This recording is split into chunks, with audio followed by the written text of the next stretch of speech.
That's okay. Okay, yeah. Our next speaker is Mirna Guha, Senior Lecturer in Sociology at Angela Ruskin University, and Pankhuri, Research Associate at the University of Bath. Jennifer Musto's research focuses on the ways in which laws, technologies, and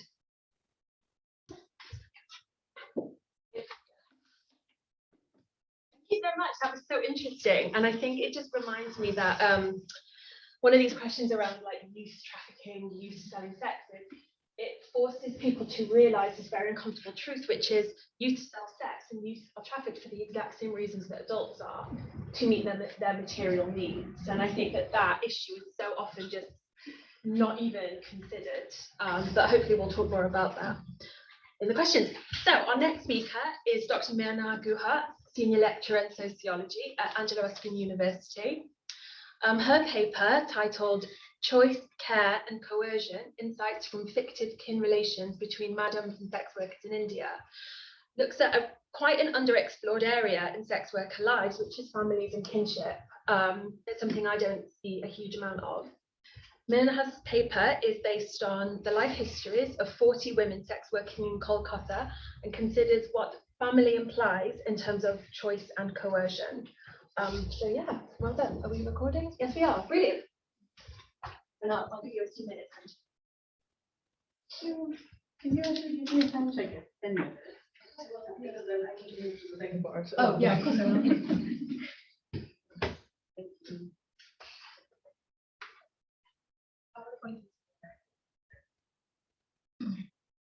You can share it on the. Yeah. Yes, sorry. I'll just share it on the Zoom so people. It's okay to stay there. I'm just gonna squeeze in here. It was this. Yeah.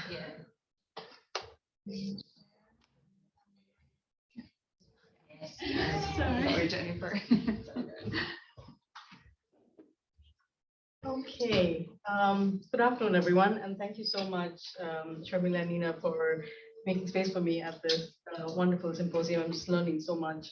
And so today I want to talk to you about the 3 C words, sort of choice, care, and coercion, and specifically look at how these play out and manifest within fictive kin relations between madams and women in their employment who are selling sex in urban India.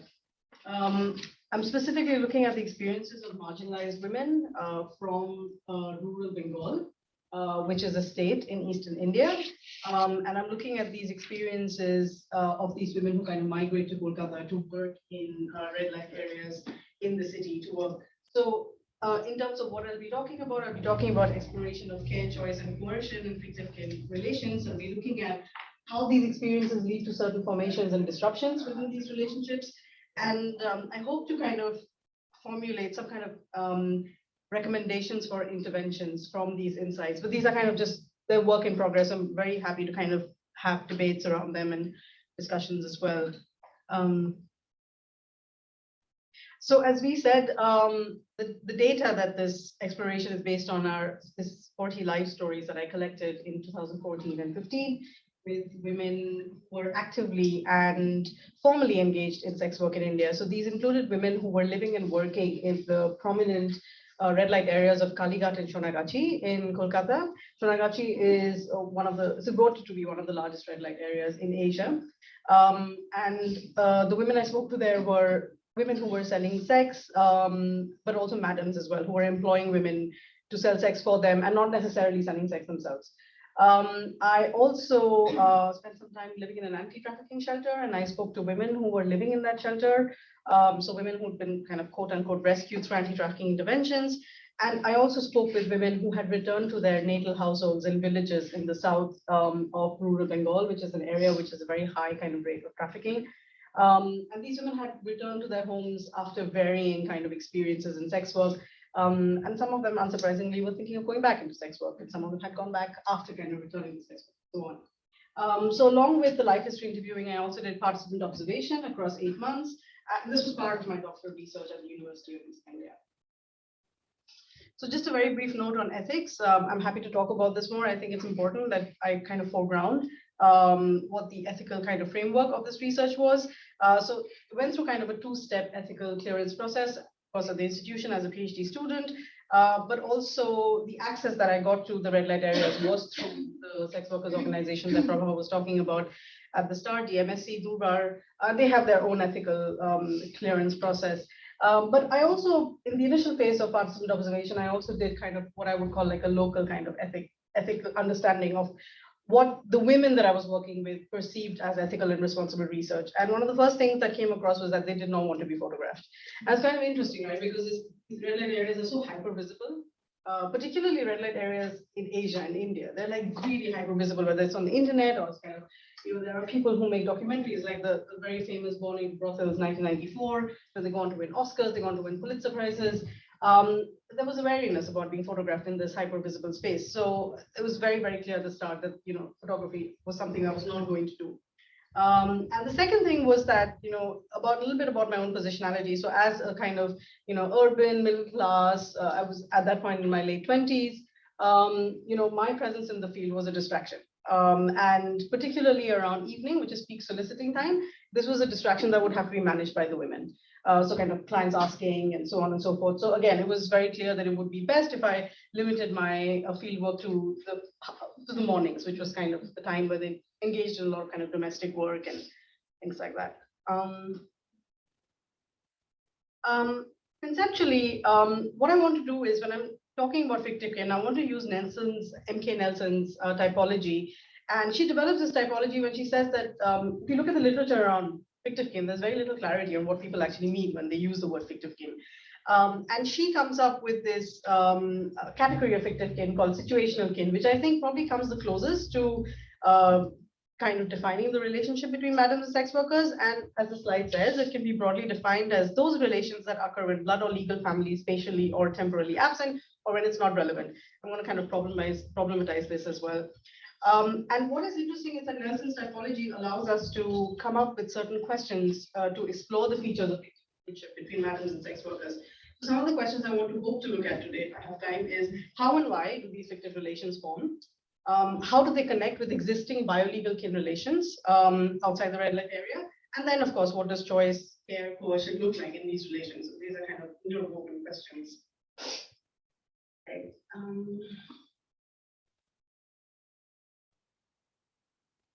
So what is also interesting, and Nelson kind of touches upon this, is, all of us here know that, in kind of theorizing on sex work globally, choice and coercion are kind of this debate that has been going on since forever. And of course, in the Indian context, there are lots of other factors that kind of play a role as well. So of course, you have the influence of the infamous kind of Anglo-American wars from the 1970s. But then, as, scholars here, for example, Prabha and Shimonti have talked about, interrogation of caste-based poverty is also something that comes in kind of activism or writing about why women enter sex work.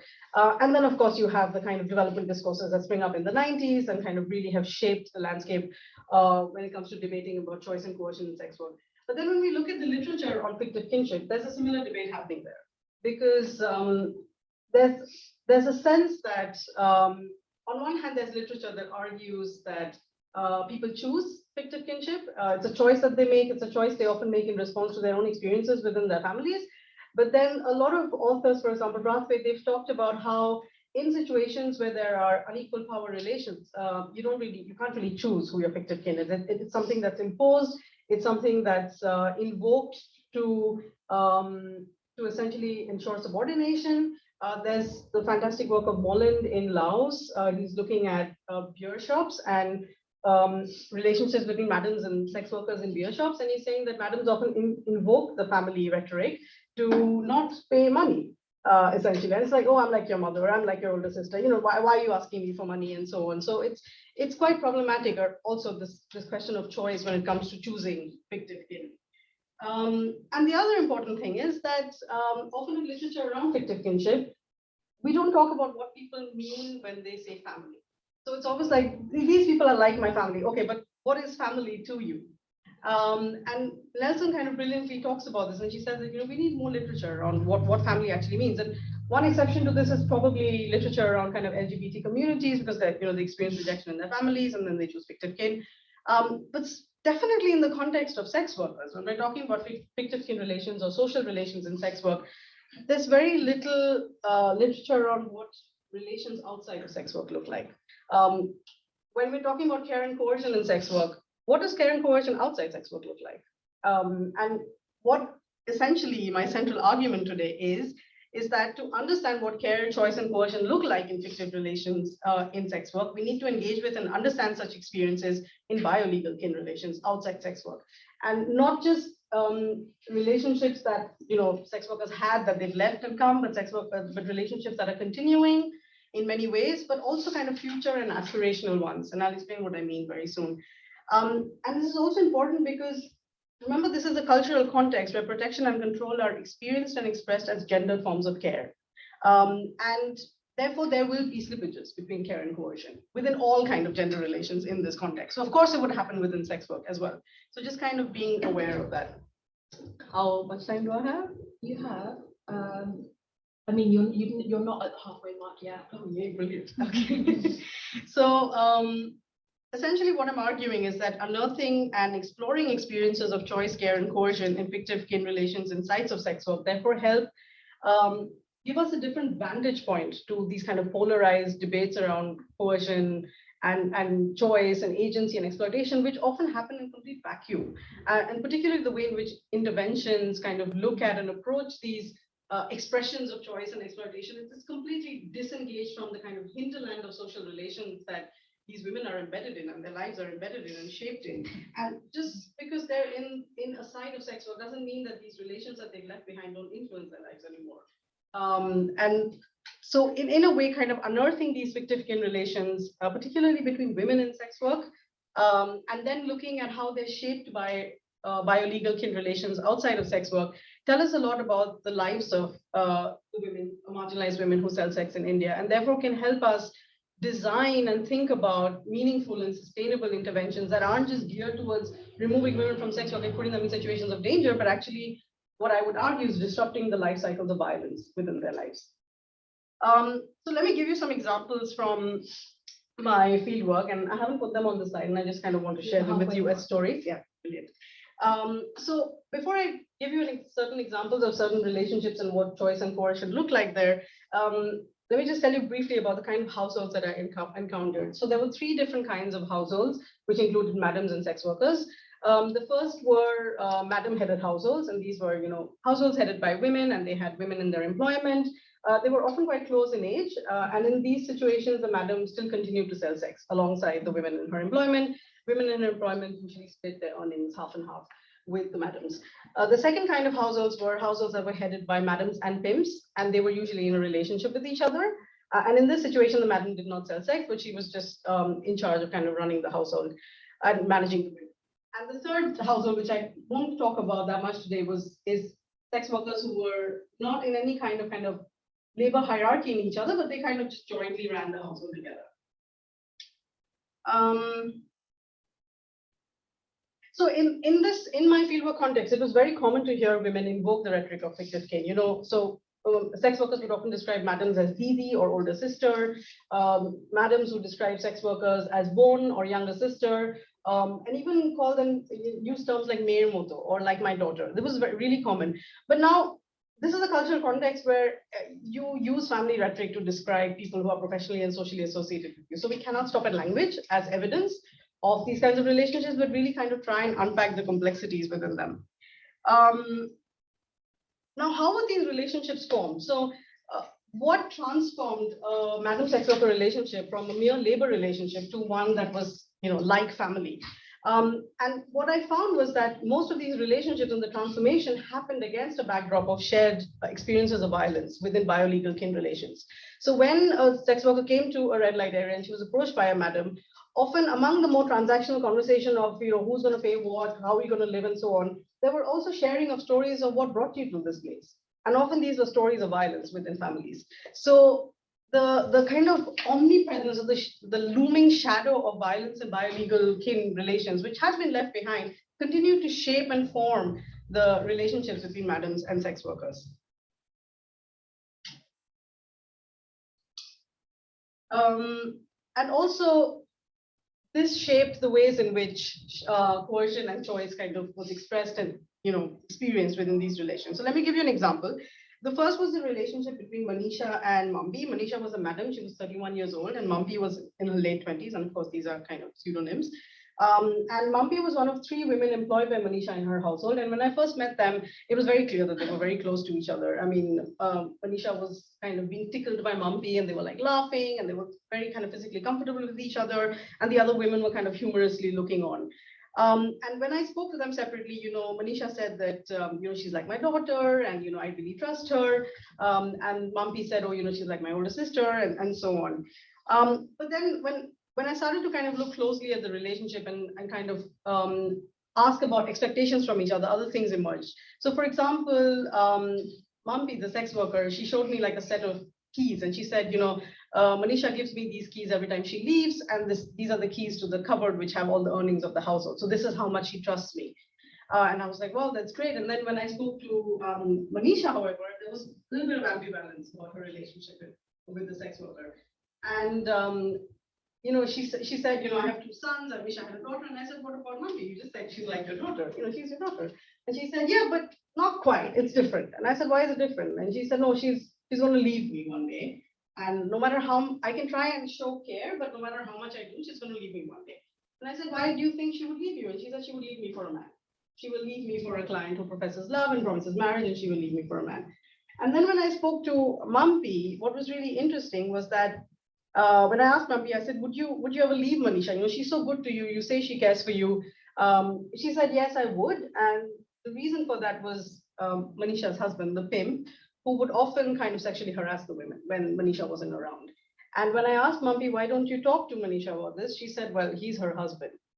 He's her own. I'm not. So she's going to believe him over me. So there were all these kind of tensions around current biolegal kin relations and also aspirational biolegal kin relations that really determined what care or the boundaries of care within these relationships and trust and fondness. But what was also interesting was Manisha had displayed an act of gender protection towards Mampi, which had really kind of endeared Mampi towards her. And what had happened was that there was somebody from Mampi's village who had showed up in the red light area.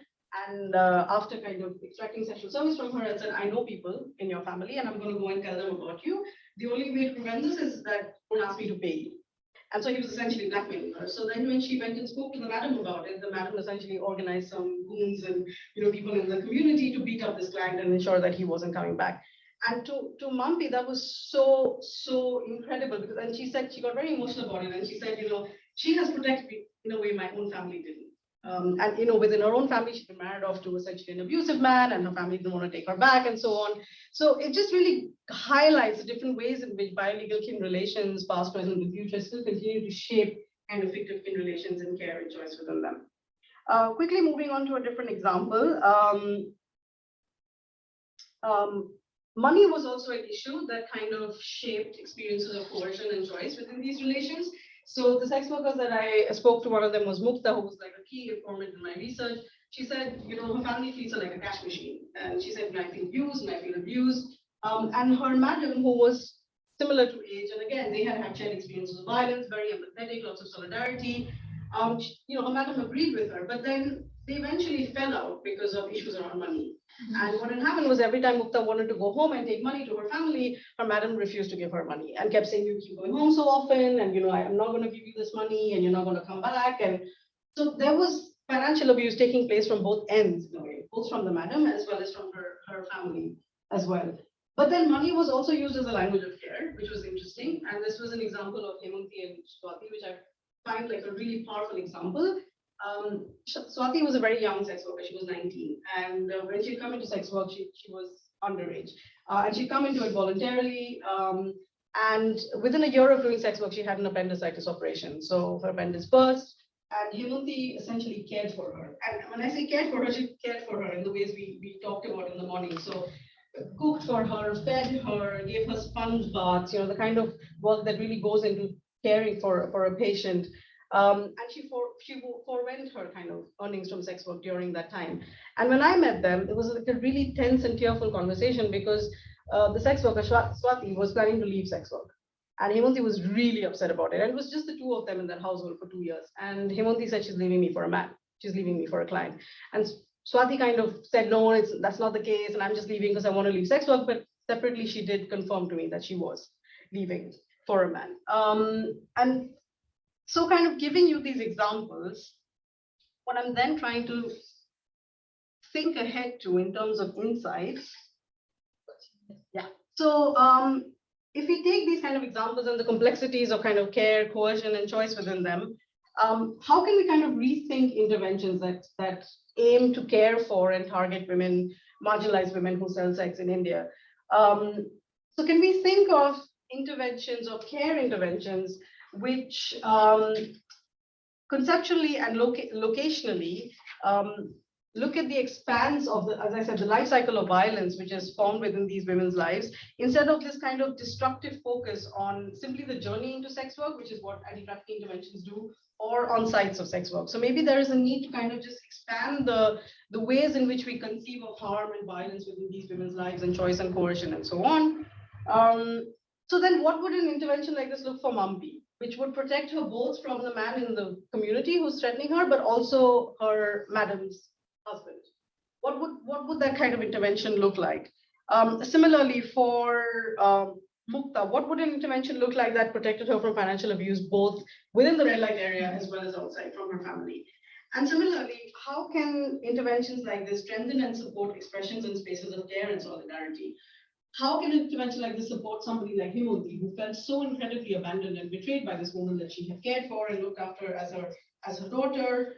And how can these interventions also ensure that relations of care and solidarity between women in sex work are prioritized over existing and aspirational biolegal relations with men? I'm thinking about kind of old school feminist consciousness raising and things like that. Can we think of interventions like that? And I just want to leave you with an example of how spaces like this exist, but they're not being supported by interventions. So during my field work, what I noticed was that in the evenings, and I wasn't part of these spaces because they was for the women who were selling sex, but they often had these informal peer support circles where they sat around and talked about their whole day and all experiences of violence, positive experiences, fun experiences, but they also talked about experiences with their families. And these sharing circles were cathartic healing spaces, but they were unmediated spaces of a lot of pain, a lot of anguish. And there was, sort of alcohol abuse that went on, drug abuse that went on. I often got calls, from sex work, from the women that I was working with saying, she's just cut herself, she's self-harmed, can you help us? Can you talk her down from this kind of, she's gone into the spiral and so on. And what was really interesting was that the harm reduction interventions and support mechanisms that were there were completely absent from the space.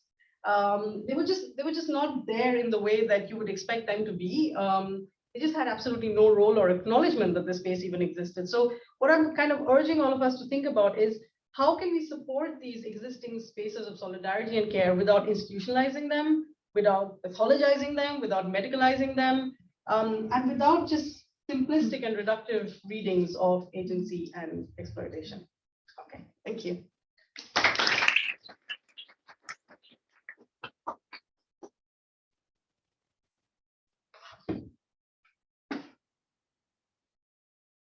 So interesting and so under researched. It reminded me of like in strip clubs, you have a house mom, and they use that position of being a house mom to coerce you into handing over more money, coerce you into working longer hours than you want, but being the woman that you talk to if a client is abusive.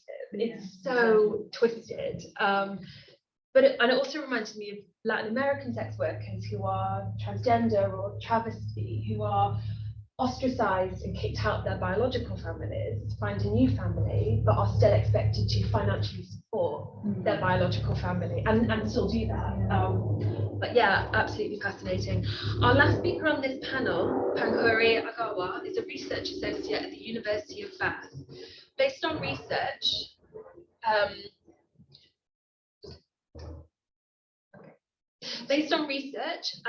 with 15 sex workers and 10 informants, such as police, state workers, and NGO workers, Pankhuri's paper, Alternative Forms of Care, Situating Stories of Mutual Care and Resistance Against Raids in GB Road Delhi in the late 1990s and 2019 raises a number of important things. One of them is that it provides evidence on the aftermath of raids, something we don't see very often, but it also shows how the care of the state generates other forms of care from the sex worker community itself. So I will hand that over to you. And yeah, we'll let you know when you've got Thank you.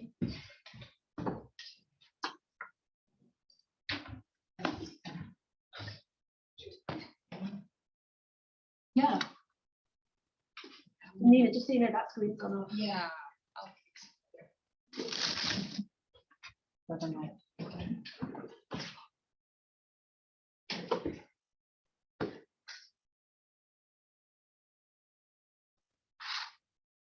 Right. Good afternoon.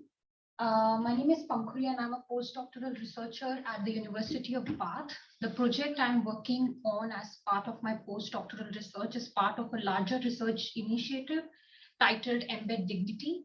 It aims to interrogate the meanings of dignity in work in the particular context of India and the UK's garment and IT industry. Many thanks to Sharmila and Niina for organizing this symposium, which has allowed me to look at the ethnographic data I collected with sex workers, construction workers, and domestic workers in India in 2019. This data that I collected in 2019 was part of my PhD thesis, which was completed last year. The thesis showed that rescued workers, including sex workers, domestic workers, construction workers, and brick kiln workers, want basic entitlement and rights and not rescue and endless bureaucracy. I demonstrated the same through a multi-sited ethnography of 47 workers and 20 law enforcement officers in Delhi by following their post-rescue journeys through various legal sites, including courtrooms, police stations, care homes, district welfare offices, etc. The duration of legal cases of my research participants lasted anywhere between 2 to 37 years, depending on when they were rescued. You can read the thesis on the relevant UK online repository. So the paper I'm presenting today is only a few weeks old, so I'm actively looking for ideas and feedback on advancing and framing my arguments. The main argument is how the rescue and rehabilitation model of the anti-trafficking interventions generate the need for other types of care, forms of care that are not provided by NGOs or the state, but by other members of the sex worker community. This insight is not mine alone. It is born out of conversations with my friends and colleagues. So the argument for this paper is based on two sets of data. The ethnography that I just shared with you in 2019, and out of all the workers, 15 were sex workers and related 10 law enforcement officers in GB Road, which is Delhi's red light area. Sites included GB Road itself, one lower court, and the local police station. It's also based on my work experience in Delhi's post-rescue shelters for sex workers, which are legally known as corrective institutions, between 2014 and 2015, and later in 2019 during my PhD fieldwork as well. These shelters, as I mentioned, are called corrective homes as per the concerned law, Immoral Traffic Prevention Act 1956. To give you a brief context of the law that claims to rescue sex workers and correct or care for them, the law conflicts sex work with sex trafficking and promises freedom to sex workers through rescue and rehabilitation. There is already enough scholarship on how the law exploits sex workers in India by many of you present in this room. So what I want to do today is to see how the international and national anti-trafficking activists employ a language of care in their claim to free sex workers, and how this generates need for specific types of care that sex workers must additionally provide in terms of the basic care work that they already do, in terms of taking care of the children, sending family remittances, and so on. So see, for example, the language of care used in the work of these NGOs. Care is used in terms of aftercare, and even in the name of one NGO, Justice and Care. Further, this newspaper article from India argues that care standards are missing in Delhi's corrective homes for sex workers.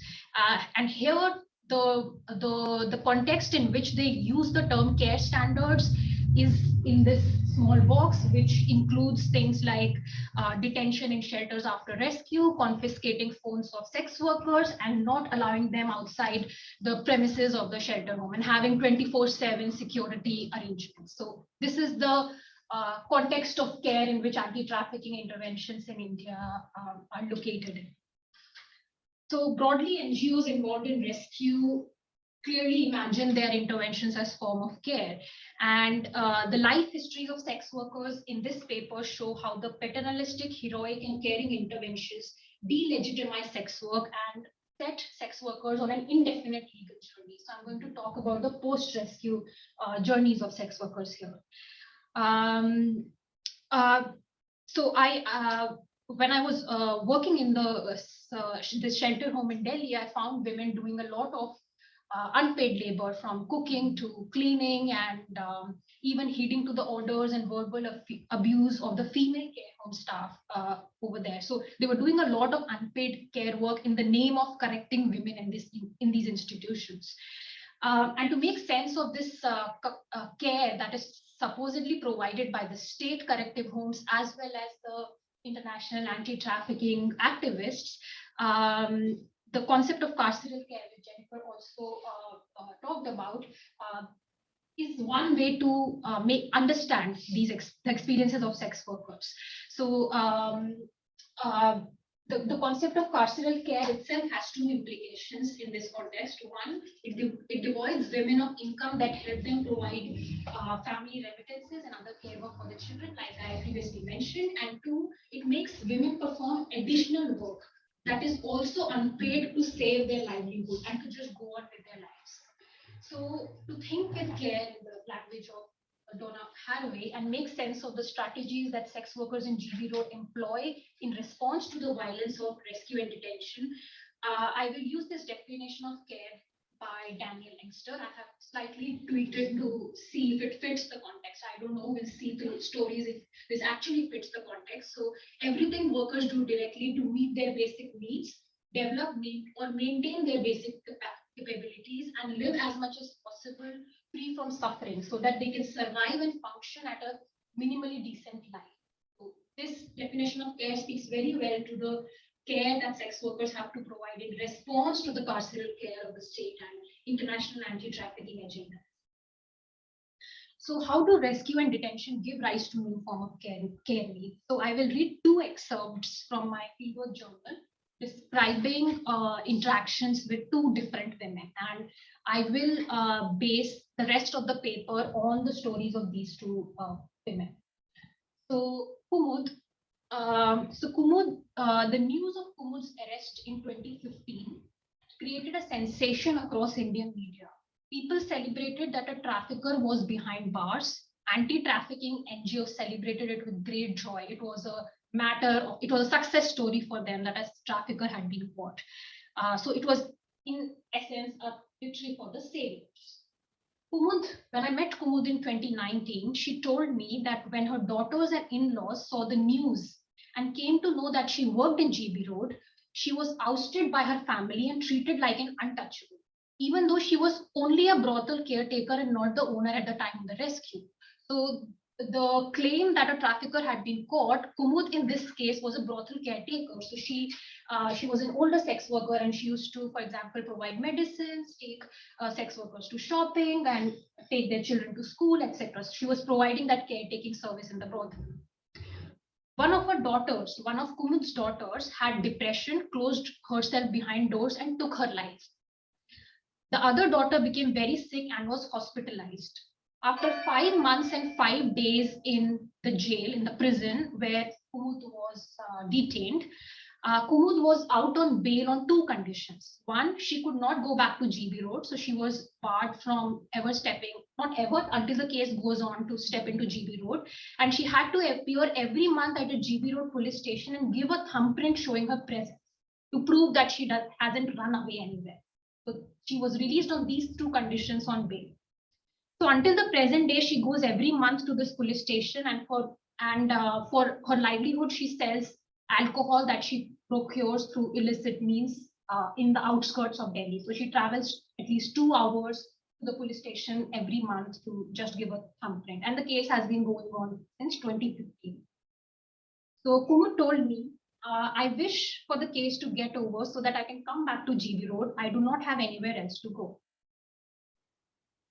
In the second story, Ratna, so with Ratna, I had actually a 4-hour-long conversation in one sitting, and she has the experience of being detained in shelters multiple times, moving in and out of sex work, enduring domestic violence, doing domestic work, and all sorts of complexity that one can imagine when we talk about how sex workers alternative livelihoods as well. So Ratna told me the NGO got me married. The NGO who rescued her got her married so I could come out of the shelter. Since I was married for rehabilitation, I could not go back to GB Road because the NGO then released a press release saying how this is a success story.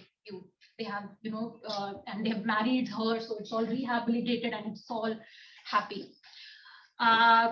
Ratna then went to another city to work for 2 to 3 years. There she worked as a domestic worker. However, her husband doubted her. So she tells me he used to smell my body with suspicion to see if I was still doing sex work. However, when I did not do sex work, he used to be happy because, however, when I did do sex work, he used to be happy because I used to bring income to the house. So then I thought, what's the use of living with him? He also used to beat me after drinking. So I went back to GB Road. And now Ratna is not just, she's a sex worker, but she's also a Naika, which is, she also recruits and manages a group of other sex workers as well. And she also has her own house in Delhi, outside GB. So Ratna and Kumud's story depict how through a narrative of saving and correcting women, both Ratna and Kumud ended up in exploitative relationships and work. And eventually, Ratna returned to GB Road and Kumud intends to return to GB Road. And so further in my conversations with both these women, they told me how in response to the carceral care of anti-trafficking NGOs, so everything that they had to go through because of the raid, because of the rehabilitation, they had to perform a variety of, and that brings me to the next part of this paper in terms of what kind of care work they had to provide in response to the carceral care of the state and anti-trafficking NGO. So Kumud shared this anecdote from it was a huge sensation from 1998 in GB Road. So she told me the raids then were very violent. They used to just pull hair and drag women down the stairs while we were feeding our children. In this one particular raid in 1998, they took 112 women and 78 children. And they separated the women and children because women were put in corrective homes and children were put in relevant children. I was caught in one such raid and put in the shed. And they took all these women in a truck, like a lorry or whatever it's called here. So they put women in a truck and they took them to the shelter home. So when they reached the shelter, Kumud tells me that they protested, they broke the windows, they refused to eat. And after a lot of drama, the shelter home staff and the NGO put them back in the truck and left them back at GB. So, but she told me that the NGOs actually tried to convince them that, we'll take you home or we will get you married. But Kumud tells me they told the concerned NGO that our house is so impoverished and we have to eat. So we need to go back to our brothels because our families depend on us. In another, so this is an anecdote of how resistance and informal mobilization of a large group of women, and it involves a lot of work, not just romanticized sort of work, but also being separated from children, arranging for supporting their family while they were in the shelter and so on. In another story, Ratna told me that once in a girl's brothel, a customer ate, she used the word sex tablet, so like Viagra or something, and then he died the brothel. So because he had a heart attack or something, and then the customer's friend reported that in the police station, and Ratna's friend was arrested as a result of it, that maybe you killed a customer or whatever. So then Ratna went to this police station and she said that, you can't arrest her. It's not because of her. The customer ate the tablet and so on.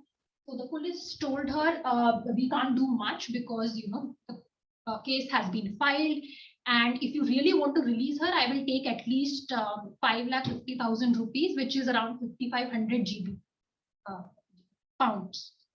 So what Ratna did was, with other sex workers, she accumulated the money. So they took some informal debt. They also, whatever savings they had, they tried to accumulate as much as they can. She tells me they accumulated around 1 lakh, it was 1,000 pounds, and they dropped it near a temple near in a temple near the police station.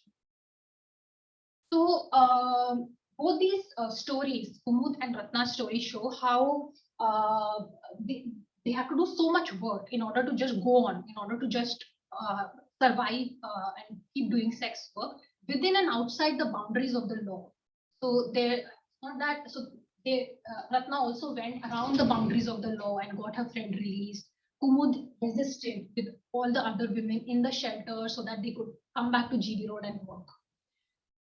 So such care work that sex workers fulfill to survive against the violence of rescue and rehabilitation points to two unique characteristics of such care work. So I want to just talk about two. There are many, but one, I want to talk about the relationship between debt and care. So the informal loans that they either take to bribe the police or buy alcohol bottles for them, or even help each other in getting released on bail. So the bail amount is not a small amount. So when Kumud was actually released from prison after 5 days and 5 months, she was released on bail by sex workers. So they accumulated that money to release Kumud. So debt initially plays a very significant role. And for this debt, women rely on the patronage of their kin and non-kin relations, other sex workers, brothel madams, customers, clients, who provide the bail money or go and meet them in prison or shelters and provide them with the necessaries of life. So while I was talking to Kumud, she actually bantered, I have taken loans so many times, now it's like a habit.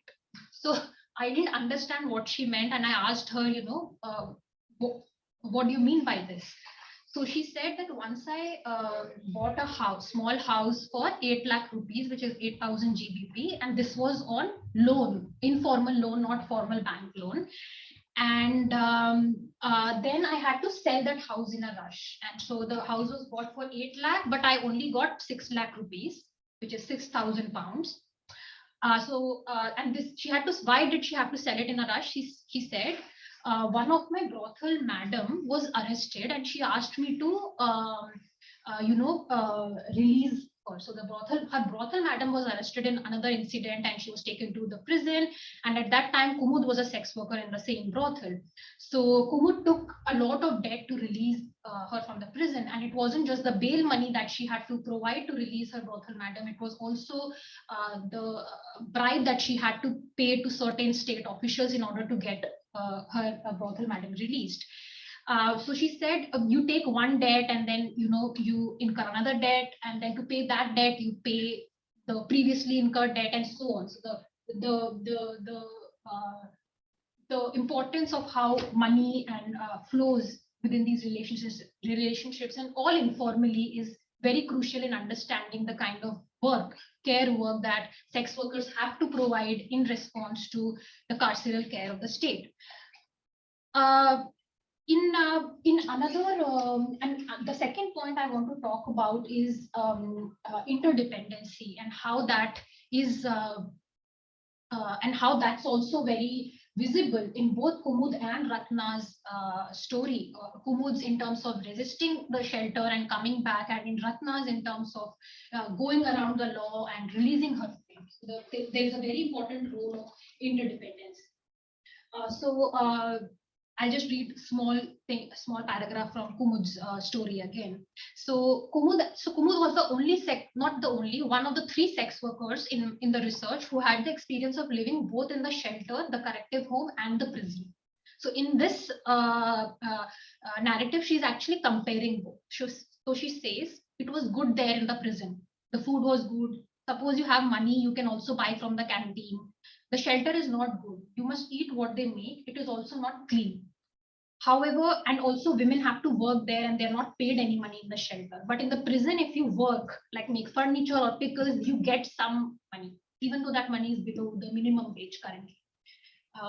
So she said, but I did not even have to work in the prison because milai aati thi, which is a way of saying there were either her customers or other sex workers used to come and give her some money, clothes, food, and other necessaries to survive in the prison.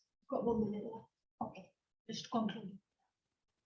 So, by talking about Kumud and Ratna's narrative and focusing on how debt and interdependency is closely related to them being able to provide, not being able to, but they must provide that work in order to continue sex work. Care is then a necessary function and it's not just responsive to the carceral care of the state, it's also relational. So it can be so depending on the agency of the sex workers and where they're in the hierarchy of sex work itself, it plays out in various ways. So the lens of care also allows us to see GB Road as a complex space with structural exploitation, juridical interventions, and survival that have developed over time. And it also allows us to shift the lens of analysis from the moment of rescue to the afterlives of rescue. The practice of care in this paper is both ethnographic and theoretical. It centers their life-making strategies, not just composed of rescue and raids, but over a continuum of moving into work, surviving, and fighting the ambivalent state. And such experiences speak to the concept of carceral care. So it was striking how Kumud viewed the prison as a better and dignified place than the corrective institution itself. So in order to make sense of Kumud's story, of Ratna's story, carceral work is one framework that can be used. And Pillow actually describes it very aptly. Quote, the spaces set aside from securing, detaining, locking up away problematic populations of one kind or another. So whether it's detention or imprisonment, so we can understand carceral care in such. And lastly, in the case of sex workers, care is constituted in a relationship of both patronage and exploitation. So it's not that it's free of any exploitation or structural operation. The language of care therefore helps us to connect the national and international care discourse by experts and state agencies that render more exploitation in the name of care. And these forms of care that Kumud and Ratna have provided have no clear boundaries. They're not defined by a setting or a space or a moment in time. They also do not have a beginning or end. They're very fluid and they hide and emerge on a very need basis.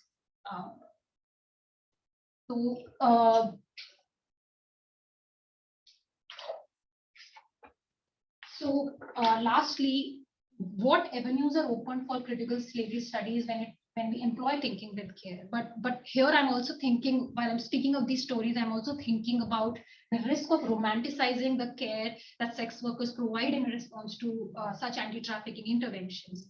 So how and to what extent the language of care is helpful in such a complex context should be thought about and used with caution.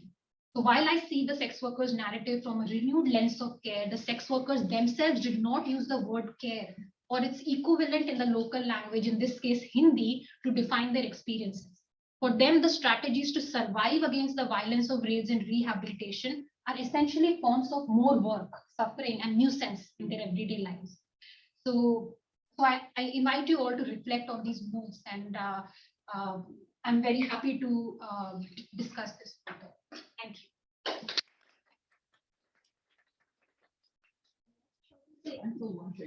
Yes.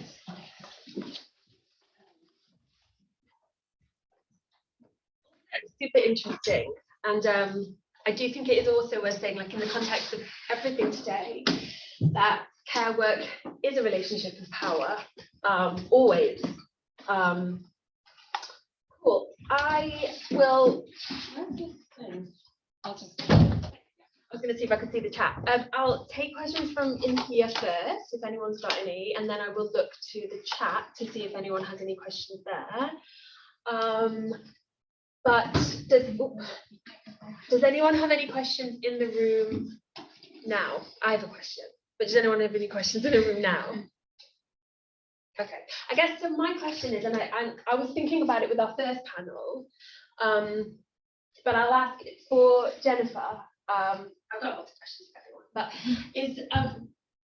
do you think that the notion of care or community care, especially community care, is romanticized in the way that, because I very much align myself with abolitionist thinking, which is kind of away from the state, but one of the main critiques is like you romanticize community thinking too much. So I'm just wondering what are your thoughts around that? I think you are surfacing such a live and important question that's happening in anti-carceral feminist and abolitionist spaces, right? This idea of, as you put in your comments in response to the first panel, right? Like this constant questioning of who counts as the community. And this came through really notably in the project I did kind of before the court project, where my colleagues and I were predominantly interviewing folks who are migrants, undocumented, and doing sex work in New York and LA, and not keyed into the kind of typical sex worker organizing spaces. So I think this idea of like a romanticized or even a concretized notion of the community is very slippery. And so for me, thinking across some of our comments, discussions, like carceral care for me is a touchstone to ask questions about where and under what conditions have different groups or even communities been touched by carcerality, and could that be an opportunity to kind of, even if it's slippery, even if it's fraught, to have some kind of community that doesn't necessarily fetishize solidarity, whatever that means, but from the situation and the context can create some spaces of, I'm trying to be careful with my words, shared interest, collective organizing, right? But I hear you, and I think I'm having a challenge in answering it because I think it's such an important question that elides a simple response. Like, yes, here's why community care. I think it's always subject to interpretation and reassessment, right? Under who gets to define what community care looks like in what moment. And also what community is. I mean, I think about it, my research looks at domestic violence, and I often think like when people talk to their communities about it, that's often their friends and families and co-workers rather than Women's Aid, the police, whoever. I'm going to take a question from Vaughan here, which is in the chat. Dr. Musto's work makes me think of Dorothy Roberts explaining how foster care is racist violence. How can sex workers stand in solidarity against that and against the carceral foster care system? Yeah, the article I briefly mentioned that also uses this term afterlife. It's the afterlife of decrim, looking at these courts. And I cite and I'm completely indebted to Dorothy Roberts' work, who writes at length about the child protective system in the US and kind of looking at the overlap between criminal legal system involvement and child protection involvement.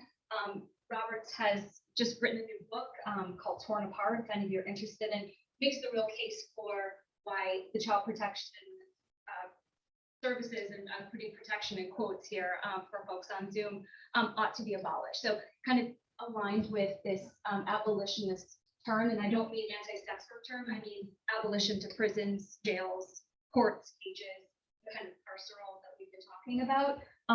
Roberts is making a very important, I think, case for doing away with and thinking in new ways about child protection. An earlier comment, I'm sorry, I'm not attributing it, I can't remember who said it, was talking about the fact that, sex workers are mothers. And I think that what the court really impressed upon me are ways in which motherhood and Black motherhood that Dorothy Roberts talks at length about is heavily policed even before somebody ends up in a dependency system. So I think, and I'm so thankful to the Zoom comment, like that's to Roberts, and her work is very generative for me in thinking about how do we think about courts, but the beyond and the afterlife. But I think their work is an important thing to drawing attention to, like, what's the kind of care that has to happen to do the reparative work to try to work through the harm from state actors and state systems. Yes. Thank you for a great panel. I have two comments, one for Mirna and then one for comments / questions, and then Pankhuri as well. So Mirna, I was thinking you said that you're starting with the 3 C's, and so choice is one of them. And in my own writing, as part of Bengali, how would you use the word choice? Right? Because choice is, we would use it for like a preferred color. Right, so would you then say like a sex worker who comes to Konagati and chooses Malkin or a Magma? Yeah, I think it's a two-way process. I think it's quite interesting actually that you asked me that, because I think the experiences of choice kind of differ across their journeys in sex work in the red light area. So initially when they arrive at the red light area within my respondents, they were definitely recruited and approached. They had very little say on whom they could kind of go with, and there were some instances of kind of madams competing over sex workers and so on and so forth, but the sex worker had very little choice in that. It was like an internal thing that they had to kind of abide by. But what was really interesting was that because of the plethora of brothel households and the never any kind of stream of clients in a way, when sex workers like Mukta, for example, fell out with their madams, their response was to go and join a different brothel household, and often in the vicinity of the first brothel household, in a way to kind of show that you didn't care for me, or you didn't do right by me, I'm just going to go somewhere else. So there was choice in that matter, and it was very, very common for sex workers to keep switching households, and across the period of 8 months, at least, I mean, an average of 4 to 5 kind of household changes in that sense. And then there would be, within the sex workers themselves, there would be quite a lot of conversation about comparing madams, who's a good madam, who's a bad madam, similar to who's a good client and who's a bad client. And a lot of these conversations would happen in the aftermath of raids, as you mentioned, it creates up this, space of detritus and, vacuum, where a lot of conversations and things emerge that would otherwise not emerge in that situation. So, for example, when there was a raid and there was a particular madam who was arrested by the police because she had been giving work to women from Bangladesh. And of course, the police said she was a trafficker of women from Bangladesh. It brought up a lot of conversations around how she hadn't been a good madam. So it allowed the space for that, which wouldn't have happened otherwise. And she was very exploitative in many ways. And what was really interesting in this particular case, and I didn't have the time to talk about this, was that one of her sex workers gave herself up to the police when they came looking for the madam. And the pimp went and exchanged himself in a sort of swap and said that, why are you penalizing the sex worker? She's a young 20-year-old. The madam has gone into hiding. She's not going to come out, but I'll offer myself up to the police. And this was also care, right, in that situation, but from a pimp in that situation, and there was just no acknowledgement around this whatsoever. So yes, in a way, as with everything else, I felt like there were some expressions of choice, but obviously constrained.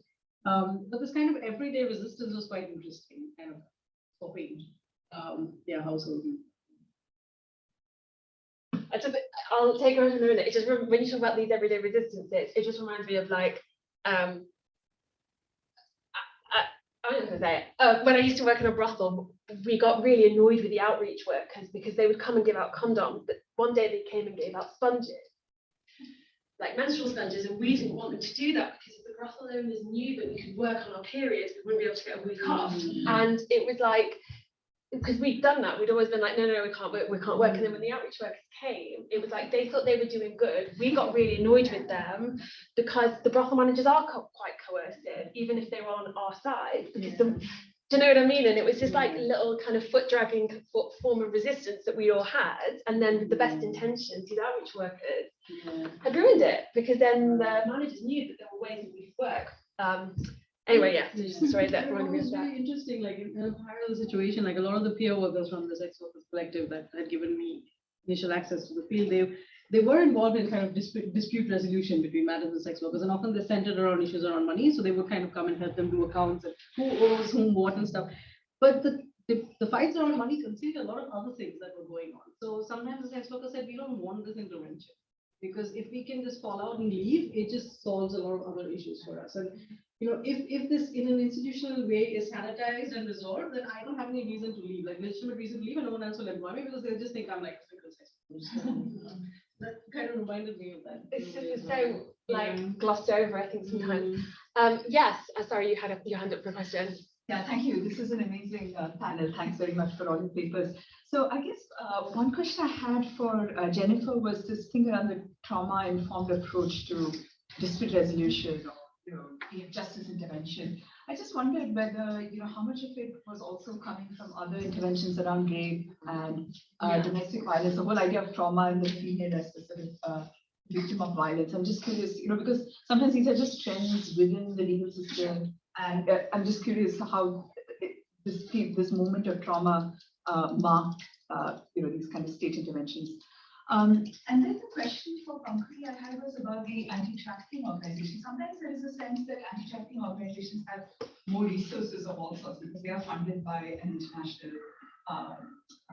humanitarian aid complex. So, and they tend to give more resources than, say, sex workers organizations. I'm just curious whether that was something that came up, and do women on the field perceive, the difference between these two sets of and I guess the final question I had, and all of you can respond to this idea of carceral care. I mean, I thought it was interesting how Pankhuri talked about carceral care in the context of your work, but I just wondered, I've always thought about, is there some other articulation of care in the Indian context that one can come up with? Because there is this whole idea of benevolence. So even when the IDPA was initially, when the feminists, the original governance feminists really drafted the legislation, the whole idea throughout is that women are victims. They are women who had no other choice. It's our responsibility as a society to make sure these women are not criminalized, but that they the rise of the welfare bureaucracy and the social workers is deeply connected with how the feminists viewed the women, right? So there's a very strong benevolent tradition of care, and you see that in the way the judges talk about, or you would see even in the way the brothel keepers might be. There's this whole thing around benevolence, paternalistic care. So I'm just wondering if carceral care is one moment now that, and how it sits with this or even the anti-trafficking organizations like, the Kailash Satyarthi Foundation. It's all about caring for children. How can we allow our children to be working in these factories under these conditions? There's this strong benevolence, and I don't know if that, sometimes it does translate into surveillance, of course, but is there something else there? Because it's very hard to push back against that because it's anchored in cultural norms around how people should behave towards even their employees or worse off. I think just to briefly, because I want to hear your answer, part of the court work is part of a broader project where I'm trying to trace the kind of genealogy of trauma. And so certainly, I think around the kind of in the US context, like the 80s and 90s, where there's growing attention to various kinds of gendered violence, including but not limited to rape, you do have this kind of feminist iteration of trauma and increasing advocacy for social workers and mental health care professionals to become attuned to trauma. And yet the question made me think, kind of on the fly, but I'm so glad you asked it, that around children's rights, this is when like the trauma-informed discourse really gets, like the ante gets upped. And I think there are some key studies like the research that's been done on what's called adverse childhood experiences, or ACEs as they're called, and they become this like really predominant, almost like a public health kind of modality, where now for primary care provision for kids, a doctor may say, do you have certain experiences? And they'll go through the checklist. So there's a kind of hegemony around this trauma attunement that I think has really seen and become more crystallized through attention to children. And I think child sex trafficking galvanized it further still. So I don't think it has a single origin. I think it has multiples, but your question makes me think, at what historical moment does that discourse of trauma really become sutured to particular kinds of anxieties and concerns? And children's rights, I didn't talk about QAnon, but that's a whole other piece of my work of how, the kind of mis and disinformation advanced by QAnon has also kind of made linkages about harm harm that children endure, despite the fact that those campaigns also create other kinds of harm. So I don't know if that fully answered your question, but I think the trendy part of it is really important. And I think it's also, because of its trendworthiness, incredibly difficult to have a conversation without being accused in the US context of not caring about children who are traumatized. I mean, I think that's the real, edge work of like how to want people to have as much care and support as they need, but also seeing the kind of work and labor that that terminology is doing that takes very different direction, I think, than meaningful kinds of comprehensive care. Thank you, Prabha, for those questions. Your first question, I have been I started working in 2 of the anti-trafficking NGOs that actually did a lot of raids in GB Road back in 2014. So I've worked within the organization, but then I've also worked within GB Road, so outside the organization. So since 2014 to now, I have at least not come across any interventions, for example, where the NGOs have supported sex workers with resources, even give loans on any sort of such stuff. And on the contrary, I've seen that they have actually lured older sex workers to be peer educators and HIV awareness social workers and have not paid them for months, despite getting funding from the US State Department in the case of these 2 NGOs. So while they do have all this funding, I have not seen that being translated or being shared with the sex workers in the sense that we are understanding here in terms of informal borrowing or helping maybe with mortgage, helping children get admission, making ration cards, like basic welfare stuff, access to basic welfare services. But I have seen there is a school that is run by the society, that is run by another larger organization within GB Road, who actually is a 24/7 center for children of sex workers. So they also live there, and they also have residential for girl children, so they can get education and everything outside the premises of the brothel itself. So that school has actually, even though it's not a formal union, it's not any sort of formal collective of sex workers, has actually extended loans, helped organizing funerals for sex workers. Recently, there was a big fire in GB Road, so the sex workers actually lived in that school, the sex workers who were affected, and actually getting ration cards and voter ID cards being made for them. So, and this particular organization is not even funded by the State Department. So they really struggle with funding and supporting sex workers and their children. So this example also talks about because there's not much presence of National Sex Workers Union in GB Road. So it also talks about why that is the case and why this particular informal space where sex workers find support has worked, and how the anti-trafficking NGOs have almost never shared resources with the sex workers or their families. In response to that, I think in Bengal, the picture is a bit more complex. Yeah. I feel like the landscape around anti-trafficking interventions is not as broad. I mean, it is, but not in the sense that, say, it's in Maharashtra or even in the south or in Delhi. And there's a collective that's formed, it's called the Fleesh, and this is an organization that I used to, it's a technical resource organization that I used to work with, and they partner with grassroots anti-trafficking organizations across South Asia. And recently there's been this attempt to try and get women who come back to the villages after leaving sex work, usually getting them financial assistance. So sort of lobbying the state government, making sure that they are able to access financial assistance that's allocated to victims of violence. Right? So there is that kind of effort to do that. At the same time, there's also an awareness that among the anti-trafficking groups, whether these are kind of heads of organizations who were social workers back kind of during the days of like the 1980s Indian individualist movement, there is an awareness of co-option. There is very much an awareness that when we are being asked to come in and do anti-trafficking raids, this is essentially an anti-immigration raid. Say in Mumbai, it's basically something that's penalizing Bangladeshis and trying to get them back. There's an awareness of that, but then there's also a sense of where we need the money.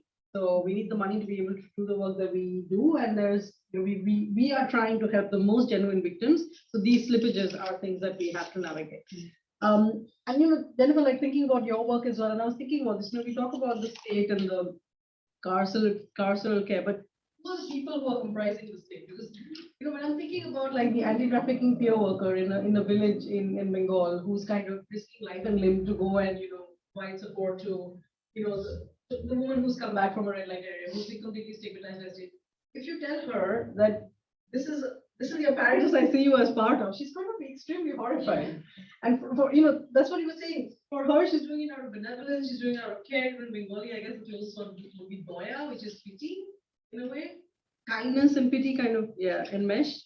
So I think when we're talking about kind of carceral care and critique the carceral care, we need to work with kind of people who are part of this apparatus. A lot of people are not very aware of this mechanism that they're part of, and some of them kind of see themselves as benevolent foot soldiers trying to do good work and help these girls. And also, what Pankhuri said, one of the ways of rehabilitation is marrying them off, because for these women social workers, that's their absolution. That's kind of what they've been raised to think of as the happiest situation for a woman is happily married and have social capital within her marriage. So that's what they're thinking of for, so it's so complex, and I always find myself kind of grappling a little bit with this, is that we really need to, as much as I agree with you, we need an audit of state violence. Like, I love this idea. I think we absolutely need to do this, like some kind of an indicator of impact of state things. But we also need to talk about who are the people who are actually implementing this and how do they see their role in it. I don't think there's enough literature on that. I got mad. It wasn't at you. It was just that having a radical feminist hate prostitution but love getting married. Yeah. It's just the same thing. Yeah, we might have to cut short.